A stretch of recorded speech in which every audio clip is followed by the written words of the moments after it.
कुछ कह रहे हैं वो आपको सुनवाते हैं।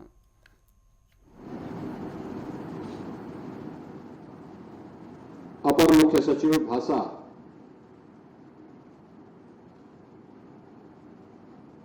श्री जितेंद्र कुमार जी,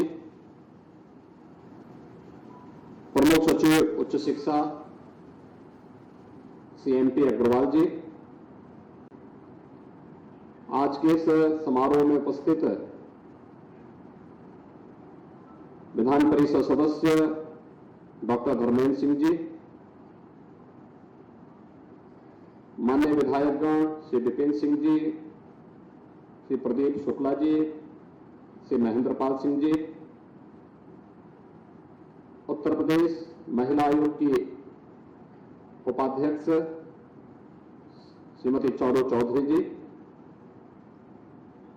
आज के इस समारोह में उपस्थित नाथपंथ से संबंधित इस महत्वपूर्ण संगोष्ठी में उपस्थित सभी आधिकारिक वक्तागण, विश्वविद्यालय के सभी सम्मानित आचार्यगण, इस क्षेत्र के सभी अध्येतागण और उपस्थित छात्र छात्राएं, मैं सबसे पहले मां योगी गुरु गोरखनाथ शोधपीठ दीनदयाल उपाध्याय गोरखपुर विश्वविद्यालय और भाषा संस्थान प्रयागराज उत्तर प्रदेश को इस अंतर्राष्ट्रीय संगोष्ठी के लिए हृदय से धन्यवाद देते हुए आज राजभाषा हिंदी का पावन दिवस है, आप सबको मैं इस अवसर पर बधाई देता हूं, आपका अभिनंदन करता हूं। देश को जोड़ने की एक व्यवहारिक भाषा, जिसको इस देश की एक बड़ी आबादी और मैं मानता हूं बहुसंख्यक आबादी जिसे जानती है, पहचानती है और समझती है, वह राजभाषा हिंदी है। राजभाषा हिंदी के बारे में एक बात जरूर है कि इसका मूल देववाणी संस्कृत से है और जब हम भाषा का अध्ययन करते हैं तो दुनिया की जितनी भी भाषाएं हैं, बोलियां हैं, कहीं न कहीं उनका स्रोत देववाणी संस्कृत में, वह वैदिक संस्कृत हो सकती है, व्यावहारिक संस्कृत हो सकती है, इससे जुड़ती हुई दिखाई देती है। इसीलिए जब हम इस महत्वपूर्ण संगोष्ठी में यहां उपस्थित हुए हैं तो हमें इस बात को ध्यान में रखना होगा कि हिंदी का इस गोष्ठी से संबंध भारतेंदु हरिश्चंद्र ने भाषा के बारे में जो शब्द व्यक्त किए थे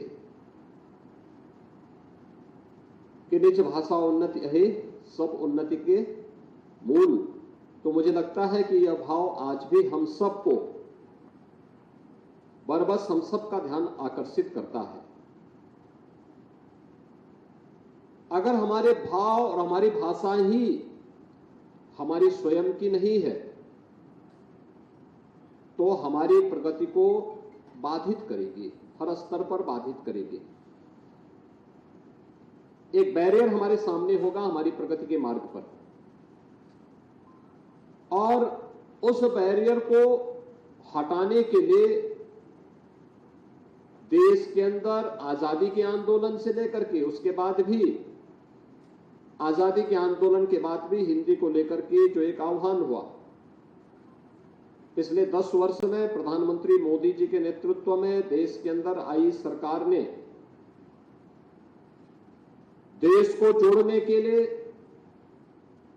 हिंदी को जिस रूप में एक व्यवहारिक भाषा के रूप में देश के अंदर और दुनिया के सामने प्रस्तुत किया है, वह अभिनंदनीय है। और मुझे लगता है कि इस दिशा में नए प्रयास किए जाने की आवश्यकता है। मिलकर के संस्थाओं को आगे बढ़कर के इस अभियान को पूरी प्रतिबद्धता के साथ आगे बढ़ाने की आवश्यकता है। आज इसका परिणाम है कि मेडिकल और इंजीनियरिंग की पाठ्यक्रम भी अब हिंदी में आपको दिखाई दे रहे होंगे और तेजी के साथ इस दिशा में लोगों के मन में एक भाव पैदा हुआ है। आज हम लोग देखते हैं जब दुनिया के राजनयिक आते हैं, अब वे भी जब भारत के अंदर आते हैं तो पहले जब भारत का राजनयिक उनके साथ संवाद बनाता था तो अंग्रेजी या उनकी भाषा को माध्यम बनाना होता था। आज जब वे हमसे संवाद बनाने के लिए आते हैं तो वे स्वयं भी हिंदी को माध्यम बना करके हमसे संवाद बनाना चाहते हैं। यह एक नए भारत का दर्शन हम सबको कराता है। हिंदी दिवस के अवसर पर हम इस अंतर्राष्ट्रीय संगोष्ठी के साथ आज यहां पे जुड़ रहे हैं। भारत के संतों की परंपरा सदैव जोड़ने की रही है और संतों ने प्राचीन काल से ही, भारत की ऋषि परंपरा ने प्राचीन काल से ही इस समरसता के महत्व को, इस समता मूलक समाज के महत्व को सदैव महत्व दिया है। याद करिए, केरल में जन्मा एक सन्यासी आदि शंकर के रूप में भारत के 4 कोनों में 4 पीठों की स्थापना करता है। आचार्य शंकर जब अपने अद्वैत ज्ञान से परिपूर्ण होकर के आगे की साधना के लिए वे काशी में आए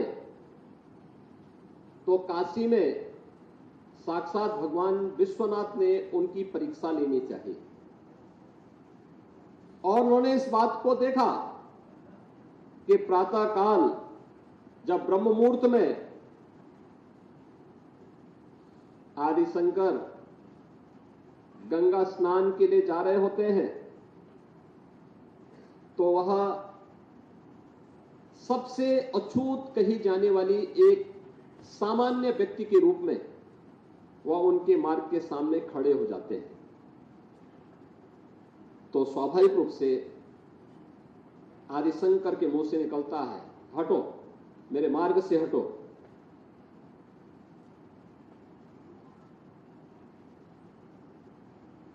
तो सामने से जो चंडाल होता है वह एक प्रश्न पूछता है कि आप तो अपने आप को अद्वैत ज्ञान के मर्मज्ञ मानते हैं, आप किसको हटाना चाहते हैं? आपका ज्ञान क्या इस भौतिक काया को देख रही है, इस भौतिक काया के अंदर बसे हुए ब्रह्म को देख रही है? अगर ब्रह्म सत्य है तो जो ब्रह्म आपके अंदर है वही मेरे अंदर भी है।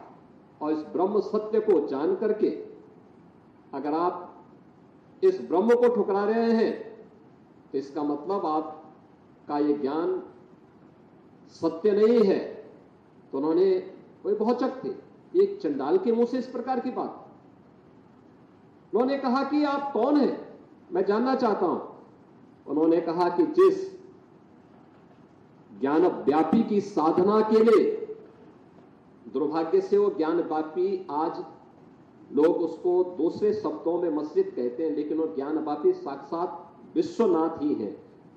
जिस ज्ञान व्यापी की उपासना के लिए आप केरल से चल करके यहां आए हैं, मैं उसका साक्षात स्वरूप विश्वनाथ हूं।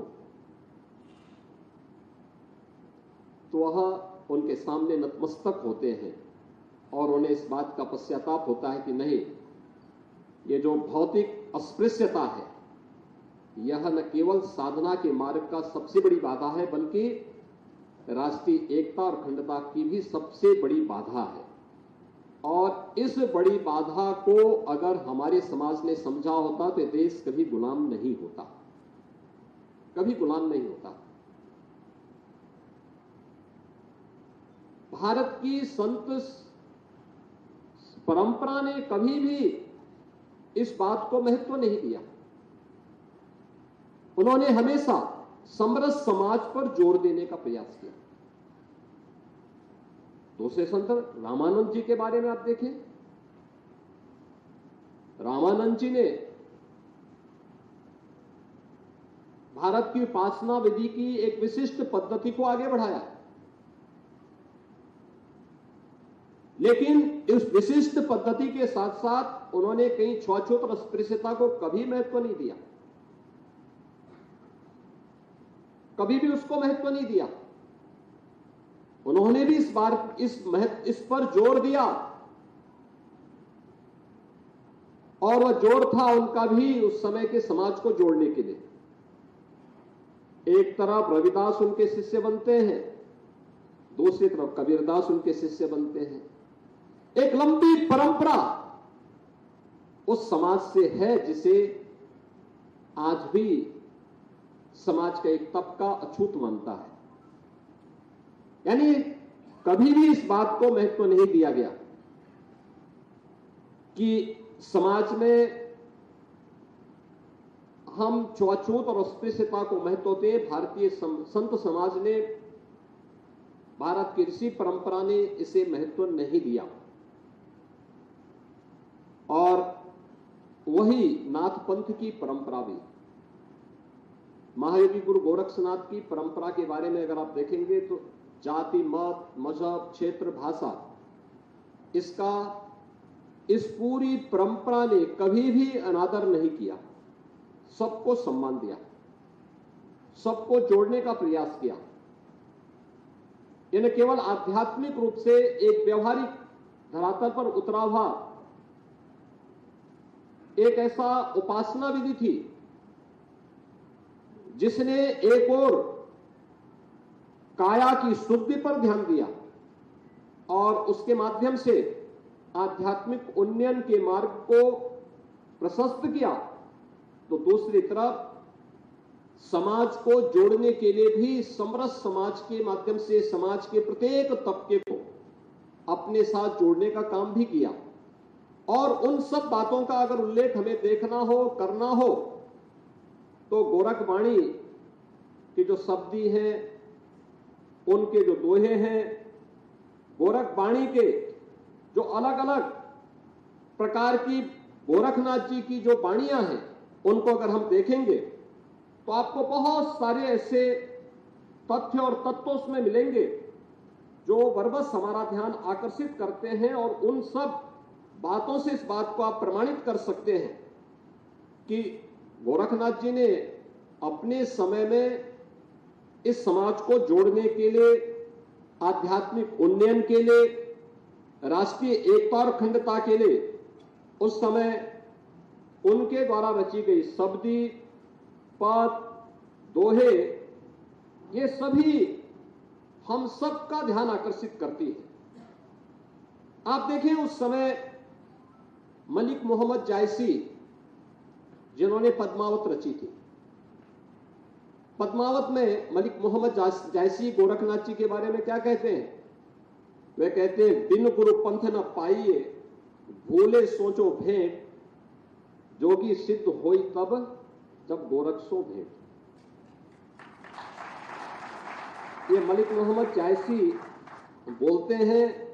और संत कबीर के बारे में भी अगर आपको देखना है तो उन्होंने भी इस बारे में, गोरखनाथ जी की योग पद्धति के बारे में जो बातें कही कि गोरख सोई ज्ञान गम गहे, महादेव सोई मन की लहे, सिद्ध सोई जो साधे इति, नाथ सोई जो त्रिभुवन जति।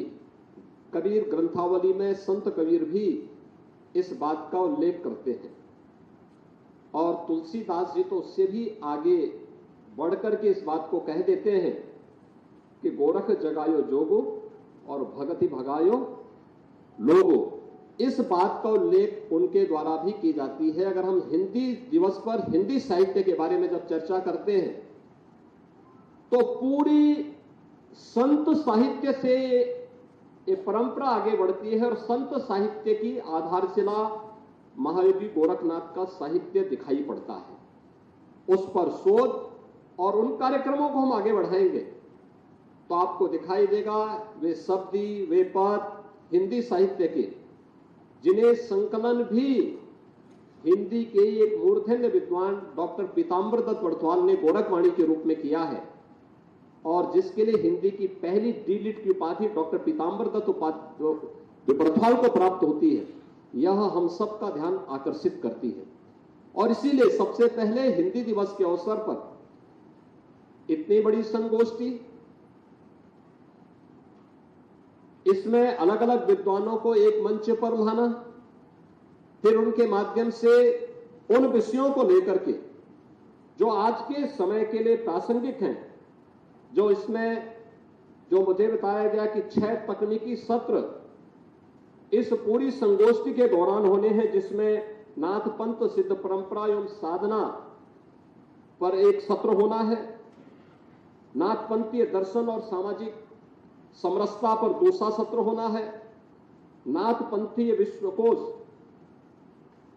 दुनिया के अंदर, देश के अंदर अलग अलग क्षेत्रों में कहां कहां पर, जैसे अभी प्रोफेसर श्री प्रकाश मणि त्रिपाठी जी कह रहे थे, वे मध्य प्रदेश में इंदिरा गांधी राष्ट्रीय जनजाति विश्वविद्यालय के कुलपति के रूप में उन्हें अमरकंटक में पिछले कुछ समय से कार्य करने, वहां रहने का अवसर प्राप्त हुआ। अनेक ऐसे स्थल उस क्षेत्र में उनको देखने को मिले हैं, जो गांव या कस्बे जो गोरखपुर के नाम पर या गोरखनाथ जी के नाम पर वहां पर रखे गए। ऐसे ही आप देश के अंदर अलग अलग स्थानों पर जाएंगे। अभी पिछले दिनों मुझे अयोध्या में कन्याकुमारी, यहां से आपके रामेश्वरम से आए हुए एक संत के कार्यक्रम में जाने का अवसर प्राप्त हुआ। उन लोगों ने अयोध्या में एक मंदिर का निर्माण कराया था, उसमें मुझे बुलाया था, मैं गया था। बहुत उच्च कोटि के आध्यात्मिक संत हैं और उन्होंने मुझे वहां पर आमंत्रित किया था, मैं गया था। उन्होंने मुझे कुछ तमिलनाडु के सुदूर किनारे वहां पर गोरखनाथ जी से जुड़े हुए स्थलों का एक प्राचीन साहित्य के कुछ मुझे पांडुलिपियां उपलब्ध करवाई। उन्होंने कहा कि देखिए, हम लोग जब वहां जंगलों में जाते हैं, देखते हैं, तो मुझे यह कुछ मंदिर मिले हैं जो साहित्य के साथ साथ आज भी वहां पर इस रूप में अवस्थित हैं। और ये गोरखनाथ जी का ये प्राचीन मंदिर, ये साधना स्थली किस रूप में वहां पर स्थित है। सैकड़ों वर्ष पुराने वे स्थल आज भी वहां पर मौजूद है। आप जब कर्नाटक में जाते हैं, कर्नाटक की परंपरा में आप देखेंगे तो कर्नाटक की परंपरा में मंजुनाथ का महत्व, बड़ा भारी महत्व कर्नाटक में है। जब कर्नाटक में आप जाते हैं, मंजुनाथ के बारे में जानकारी लेते हैं, तो वहां की परंपरा एक बात कहती है कि मंजुनाथम ही गोरक्षम, यानी मंजुनाथ जो है, यह गोरखनाथ ही मंजुनाथ वहां पर मंजुनाथ के रूप में है। और उनकी एक परंपरा है, उसके लिए हमारी नाथ पंथ की एक यात्रा भी जाती है। अगर आप महाराष्ट्र की परंपरा में आते हैं, पूरी वारकरी संप्रदाय जो संत ज्ञानेश्वर से चलती है, अपने ज्ञानेश्वरी में संत ज्ञानेश्वर भी इस बात का उल्लेख करते हैं। मात्र 16 वर्ष की उम्र में उन्होंने गीता पे एक टिप्पणी लिखी थी, टीका लिखी थी, और उस टीका में उन्होंने उल्लेख किया कि ये ज्ञान उन्हें कहां से प्राप्त हुआ। तो उनके द्वारा इस बात का उल्लेख किया जाता है कि मैंने ये ज्ञान मत्स्येंद्र नाथ से गोरखनाथ, गोरखनाथ से फिर निपृतनाथ, निपृतनाथ से की जो एक परंपरा है, वहीं से ज्ञानेश्वर को ये ज्ञान प्राप्त होता है। और 21 वर्ष की उम्र में उस संत ने अपनी टीका लिखने के बाद संजीव समाधि ले ली थी। ये महाराष्ट्र की परंपरा। हमारे यहां जैसे रामचरितमानस का पाठ होता है, रामचरितमानस का खंड, रामायण का पाठ हम लोग किसी भी मांगलिक कार्यक्रम में करते हैं। पूरे महाराष्ट्र के अंदर अगर आप देखेंगे तो नवनाथों की पूरी परंपरा का पाठ इसी रूप में वहां पर देखने को मिलता है। आप उत्तर भारत में भी आ पाएंगे, आपको अलग अलग राज्यों में अलग अलग चीजें देखने को मिलेंगे। आप पूर्वी भारत में चले जाएंगे तो पूर्वी भारत में भी इन सब बातों का उल्लेख त्रिपुरा में, असम में, बंगाल में, यानी अलग अलग राज्यों में आपको इस बारे में अलग अलग चीजें देखने को मिलेंगी। और उन बातों को अगर आप देखेंगे तो यह बातें हमारा ध्यान आकर्षित करती है कि एक तो पंथ का विस्तार वह बृहत्तर भारत के अंदर आपको देखने को मिलेगा। वहां की उपासना विधि का एक हिस्सा के रूप में आम जन को प्रभावित करने वाले एक प्रमुख संप्रदाय के रूप में देखने को मिलेगा। आम जनमानस से जुड़ी हुई मान्यताएं आज भी इस रूप में आपको इन क्षेत्रों में देखने को मिलेगी। और वहां की लोकल जो स्थानीय लोकोक्तियां हैं, लोकाचार है, लोक परंपराएं हैं, उनके साथ ये सारी बातें देखने को मिलती हैं। किस रूप में उनके द्वारा देश भारत के बारे में ही साधना के लिए अनुकूल भूमि कौन सी हो सकती है। तो गोरखनाथ जी उसके बारे में अपनी गोरखवाणी में क्या उल्लेख करते हैं? वे कहते हैं, अवधू पूर्व दिशि व्याधि का रोग, पश्चिम दिशि मृत्यु का शोक, दक्षिण दिशि माया का भोग और उत्तर दिशि सिद्ध का जोग। यानी देश के अंदर चार अलग अलग, पूर्व, पश्चिम, उत्तर, दक्षिण, इन चार कोनों में अगर आप देखेंगे तो सिद्धि के लिए, साधना के लिए सबसे उपयुक्त भूमि कौन सी है, इसका उल्लेख उनके द्वारा इस पूरे भारत की भौगोलिक स्थिति के बारे में उनके द्वारा गोरखवाणी में किस रूप में कर दी गई है, यह हम सबका ध्यान आकर्षित करती है। अगर आप साधना पद्धति के बारे में भी उनकी देखेंगे, योग की साधना के लिए क्या तत्व आवश्यक है, किस रूप में हमें उस क्षेत्र में आगे करना है, हम सामान्यतः अष्टांग योग की बात करते हैं। अष्टांग योग में महावीर गोरखनाथ जी ने या महर्षि पतंजलि ने अपने दर्शन में जिस अष्टांग योग की बात की, यम और नियम के बारे में गोरखनाथ जी कहते हैं, भाई ये तो सामान्य अंतःकरण और बाह्य रूप से शुद्धि के माध्यम है, और ये हर व्यक्ति के, एक मनुष्य को मनुष्य कहलाने का अधिकारी वह तभी है जब वह अंतः और बाह्य शुद्धि दोनों पर ध्यान दे। अगर शुद्धि ही नहीं है तो फिर एक मनुष्य और एक पशु में अंतर करना बहुत कठिन है। लेकिन उन्होंने काया शोधन की एक विशिष्ट पद्धति को भी इसके साथ महत्व दिया, और उस काया शोधन की पद्धति को उन्होंने बाद में हठयोग के रूप में परिवर्तित करके प्राणों की साधना के रूप में एक सामान्य जनमानस के लिए अत्यंत उपयोगी बनाया, जो लोक व्यवहार में प्रत्येक उम्र के व्यक्ति के लिए, किसी भी जाति, मत, मजहब के व्यक्ति के लिए साधना की उच्च कोटि की साधना में प्राप्त करने का एक माध्यम बन सकती है। और इसके लिए उन्होंने अनेक बातें कही। अक्सर आप देखते होंगे कि व्यक्ति बहुत कभी कभी अनियमित दिनचर्या भी उसके स्वास्थ्य पर विपरीत असर डालता है। उन्होंने गोरखवाणी में भी इसका उल्लेख किया है कि उन्होंने इसके बारे में भी कहा, थोड़ा बोले थोड़ा खाई, तिस घटी पवना रहे सहमाई, गगन मंडल में अनहद बाजे, पिंड पड़े तो सदगुरु लाजे। यानी थोड़ा बोलिए, थोड़ा खाइए, तो शरीर केवल खाने भर से ऐसा नहीं हो जाना चाहिए कि वह फिर आपको श्वास भी न ले पाए। श्वास लेने की स्थिति भी शरीर की होनी चाहिए। यह यानी एक सामान्य सी बात है। नियमित और संयमित दिनचर्या व्यक्ति के जीवन में कैसे उसको एक नई दिशा दे सकती है, इसका उल्लेख भी उन्होंने अपनी पूरी जो शब्दी हैं, जो पद उनके हैं, उन सब में हम सबको देखने को मिलता है। आज का समय, आज के समय के लिए अगर आप गोरखनाथ की इस परंपरा को देखेंगे, आज वो परंपराएं लगभग लुप्त प्राय से दिखती हैं, कुछ सामान्य स्थलों पर हम लोगों को देखने को मिलती है। लेकिन एक समय था जब देश के अंदर बाहरी आक्रमण होने शुरू हो गए थे।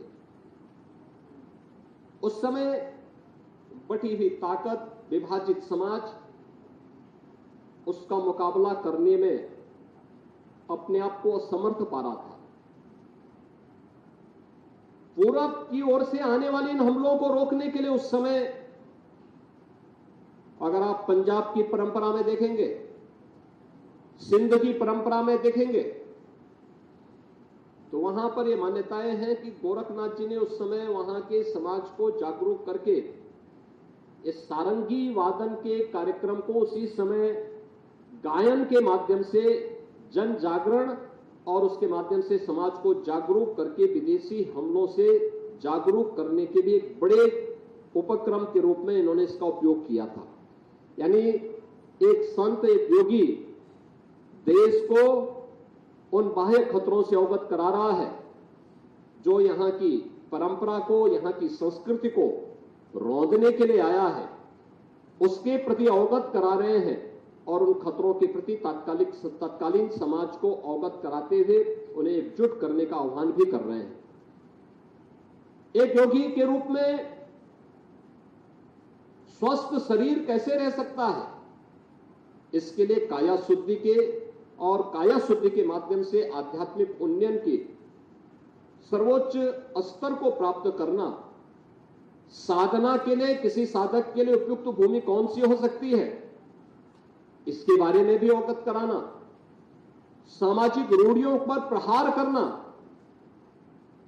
साथ साथ स्थानीय भाषा को हम महत्व दें, उसका सम्मान करें, क्योंकि भाषा कोई गलत नहीं हो सकती। कोई एक भाषा ऐसी हो सकती है जो सबको जोड़ने का माध्यम हो सकती है, लेकिन स्थानीय बोली, स्थानीय भाषा को भी अगर हम महत्व दें, वह कैसे हो सकता है। और यह कार्य जहां भी, जिस भी स्तर पर हुआ, उसको न केवल समाज ने बल्कि प्रकृति और परमात्मा का भी आशीर्वाद प्राप्त हुआ। आपके सामने रामचरितमानस की बात हुई। तुलसीदास जी को जब रामायण पर अपना ग्रंथ लिखने की इच्छा हुई, उन्होंने संस्कृत में अपने श्लोक लिखने प्रारंभ किए। देखते थे कि उनकी जो रामायण है वो जितना लिखते थे वो गायब हो जाती थी। बाद में कहते हैं कि साक्षात हनुमान जी ने उन्हें दर्शन दिया और उन्हें प्रेरणा दी कि क्यों संस्कृत में लिखना चाहते हो, तो महर्षि वाल्मीकि पहले ही लिख चुके हैं।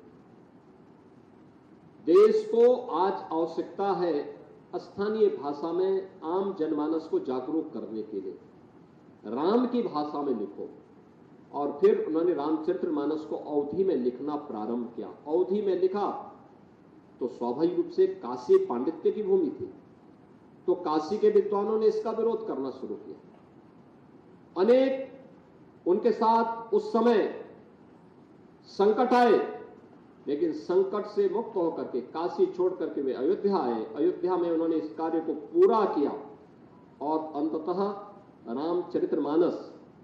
रामचरितमानस मध्यकाल में देश को जोड़ने का एक सशक्त माध्यम बना। आज भी आप देखते होंगे रामचरितमानस कैसे समाज को जोड़ता है। रामलीलाओं का श्री गणेश आज जो हम गांव-गांव में देखते हैं, इसका शुभारंभ तुलसीदास जी के समय ही हो चुका था। आज रामचरितमानस हमारे जीवन का हिस्सा बन चुका है। अखंड रामायण का पाठ, कोई भी ऐसा मांगलिक कार्यक्रम किसी भी सनातन धर्मावलंबी के यहां हो, तो वह अखंड रामायण का पाठ जरूर बिठा करके अपने मांगलिक कार्यक्रम को पूरा करता है। और न केवल आध्यात्मिक दृष्टि से, सामाजिक दृष्टि से, बल्कि इसके माध्यम से आजीविका के भी अनेक माध्यम बने। कथावाचकों की एक परंपरा, एक लंबी परंपरा जो अखंड रामायण के पाठ के साथ जुड़े हुए हैं, एक लंबी परंपरा जो रामलीलाओं के मंचन के माध्यम से इन कार्यक्रमों के साथ जुड़ते हैं। यानी एक समग्र समाज के निर्माण के लिए एक ग्रंथ किस रूप में उपयोगी बनता है, और मुझे लगता है कि पूज्य वही होगा जो हर प्रकार से उपयोगी हो पाएगा। और रामचरितमानस इसीलिए हमारे लिए पूज्य बना, क्योंकि इसने आध्यात्मिक उन्नयन के साथ साथ जीवन के उन चारों पुरुषार्थों को अपने साथ समेट करके रखा है। धर्म भी है तो अर्थ भी है, काम भी है तो मोक्ष भी है। इन सबको जोड़ने की सामर्थ्य इन जैसे पवित्र ग्रंथों में जो स्थानीय भाषा में रचे गए और जिन्होंने देश काल और परिस्थिति को की सीमाओं को पार करते हुए दिगंत तक इस आवाज को गूंजायमान किया, जो तत्कालीन शासन सत्ता के कानों में भी गूंजने का काम किया था। और उन्होंने उस समय तुलसीदास जी को भी बहुत कुछ कहा, बहुत कुछ लोग लालच देने का प्रयास किया, लेकिन उससे अछूते रह करके वह अपनी दिशा में निरंतर आगे बढ़े, और इसीलिए आज तुलसीदास हम सबके लिए पूज्य बन पाए। आज के इस अवसर पर जब हम लोग नाथ पंथ से जुड़ी हुई इस महत्वपूर्ण संगोष्ठी के साथ जुड़े हुए हैं, यह गोरखपुर वासियों का सौभाग्य है कि महायोगी गुरु गोरक्षनाथ जी ने एक लंबे समय तक गोरखपुर की इस पावन धरा पर अपनी साधना की थी, अपनी साधना से इसे पवित्र किया था, और आज भी उनकी पावन साधना स्थली, उनसे जुड़े हुए उस समय के जुड़े हुए उनके वे चिन्ह आज भी यहां पर मौजूद हैं। उस परंपरा में आपने देखा होगा विश्वविद्यालय का कुल गीत की शुरुआत ही वहीं से होती है। तो यह संगोष्ठी भी निश्चित ही इस दिशा में, चाहे वह संतों ऋषि परंपरा का प्रतिनिधित्व करने वाली बने, चाहे वह भारत की भारतेंदु हरिश्चंद्र की निष्भाषा और उन भावनाओं का प्रतिनिधित्व करने वाला बने, चाहे वह आध्यात्मिक उन्नयन से जुड़ा हुआ मामला हो या फिर आजीविका का माध्यम, ये सभी एक दूसरे के पूरक बन सकते हैं, बशर्ते हम भी उनके प्रति उसी पवित्र भावना के साथ आग्रही बने। मैं इस पूरी संगोष्ठी के प्रति अपनी शुभकामनाएं देता हूं, आयोजकों को हृदय से धन्यवाद देता हूं, और मुझे पूरा विश्वास है कि इससे जुड़े हुए कुछ व्यवहारिक पक्ष को भी हम प्रभावी ढंग से सामने रखने का कार्य करेंगे, क्योंकि केवल भाषण नहीं बल्कि उसके व्यवहारिक पक्ष को भी हम वहां जहां तहां बिखरे पड़े उन चीजों को भी समेटने का काम कर सकेंगे। कहीं पे चित्रों के माध्यम से हो सकता है, कहीं पे उन सब कार्यों के माध्यम से जो पहले परंपरा का हिस्सा था, आज वह एक प्रकार से लोग उससे अलग हटने का काम कर रहे हैं। उन चीजों को अगर हम जोड़ सकेंगे तो आने वाली पीढ़ी के लिए एक नई प्रेरणा का काम कर सकता है। और मुझे लगता है कि महायोगी गुरु गोरखनाथ शोधपीठ यहां पर कार्य करना तो प्रारंभ की है, लेकिन कार्य करने के साथ ही यह भी हमें सुनिश्चित करना होगा, नाथ पंथ का जो इंसाइक्लोपीडिया आप बना रहे हैं, उन इंसाइक्लोपीडिया में देश और दुनिया में कहां-कहां के साहित्य में इसके तत्व मौजूद हैं, उसको इकट्ठा करना, नेपाल में, अफगानिस्तान में, बांग्लादेश में, पाकिस्तान में, तिब्बत में, वहां के साहित्य में बहुत कुछ आपको प्राप्त होगा। भारत के अंदर उत्तर से लेकर दक्षिण तक, पूरब से पश्चिम तक पूरा साहित्य हर भाषा का भरा पड़ा है। उसे ला करके उस भाषा के साथ साथ उसे हिंदी और संस्कृत में भी और अंग्रेजी में भी अगर हम उस विश्व कोश को बना सकें, उसको संरक्षित कर सकें, इसके अलावा वे चिन्ह जो नाथ योगियों के द्वारा उस समय अपने जीवन पद्धति का हिस्सा और साधना पद्धति का हिस्सा बनाया जाता था, उसको भी हम कहीं से कलेक्ट कर सकते हैं। पुराने आश्रमों में होंगे, पुराने मठ और मंदिरों में होंगे, नहीं होंगे तो उनकी रिप्लिका हमें तैयार करनी चाहिए। उनके फोटोग्राफ मंगवा करके उसकी रिप्लिका तैयार करके एक म्यूजियम के रूप में भी हम प्रदर्शित कर सकेंगे, तो बहुत सारी चीजें उपयोगी हो सकती हैं। और इस संगोष्ठी को हम न केवल सैद्धांतिक रूप से बल्कि व्यवहारिक धरातल पर भी उतारने और वर्तमान पीढ़ी को अपने पुरातन परंपरा के साथ साथ भावी परंपरा और संस्कृति के बारे में अवगत कराने में सफलता प्राप्त हो पाएगी। मैं एक बार फिर से नाथ पंथ पर आयोजित इस संगोष्ठी के लिए दीनदयाल उपाध्याय गोरखपुर विश्वविद्यालय को, भाषा संस्थान को अपनी हृदय से बधाई देते हुए शुभकामनाएं देता हूं और विश्वास करता हूं कि यह संगोष्ठी अपने लक्ष्यों को प्राप्त करते हुए आगे बढ़ेगी और आम जनमानस में भारत के संतों, योगियों, ऋषियों की परंपरा को आगे बढ़ाने में मददगार साबित होगी। आप सबके प्रति मेरी शुभकामनाएं। धन्यवाद। जय हिंद।